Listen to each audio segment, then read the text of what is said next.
Salut tout le monde, j'espère que vous allez bien. Aujourd'hui, on va plonger dans une des histoires les plus intenses et les plus tragiques de tous les temps, celle de Judas Iscariote. Vous avez forcément déjà entendu son nom, souvent synonyme de trahison. Mais qui était-il vraiment? Et qu'est-ce qui a pu le pousser à commettre un acte aussi lourd de conséquences? C'est ce qu'on va explorer ensemble. Judas était l'un des 12 apôtres, un proche parmi les proches de Jésus. Imaginez un peu, il a marché à ses côtés, il a été le témoin direct de ses miracles. Il a écouté ses enseignements sur l'amour, le pardon et la compassion. Il faisait partie du cercle intime, celui qui partageait le quotidien d'une figure qui allait changer le monde. On pourrait penser que c'était une position privilégiée, une chance incroyable. Et pourtant, quelque chose a commencé à se fissurer en lui. Peu à peu, le doute, la déception et l'avidité ont commencé à prendre racine dans son cœur. Alors que Jésus parlait d'un royaume spirituel, un royaume qui n'est pas de ce monde, basé sur le sacrifice et l'amour, Judas, lui, espérait peut-être autre chose.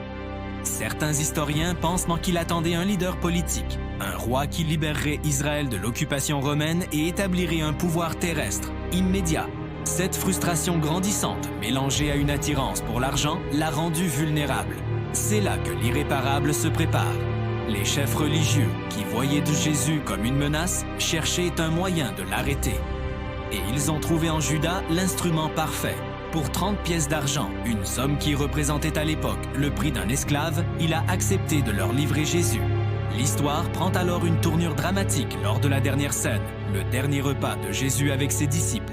Au milieu du repas, Jésus annonce calmement que l'un d'entre eux va le trahir.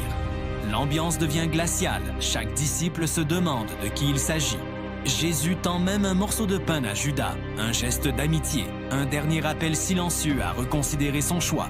Mais la décision de Judas est prise. Il quitte la pièce et se dirige vers le jardin de Gethsémani, là où il sait que Jésus ira prier. Et c'est là que la trahison se concrétise par un geste universel d'affection, un baiser.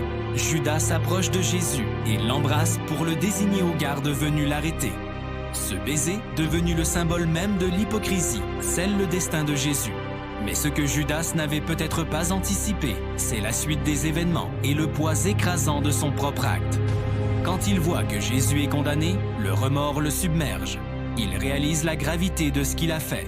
Pris de panique, il retourne voir les chefs religieux, jette les 30 pièces d'argent à leurs pieds en criant qu'il a trahi un innocent. Mais il est trop tard. Ils lui répondent froidement que c'est son problème, pas le leur. Accablé par une culpabilité insupportable, ne voyant aucune issue, Judas met fin à ses jours. Son nom reste à jamais gravé dans l'histoire comme le symbole tragique de la trahison, mais aussi du regret et des conséquences dévastatrices d'un choix fait loin de la foi et de l'amour.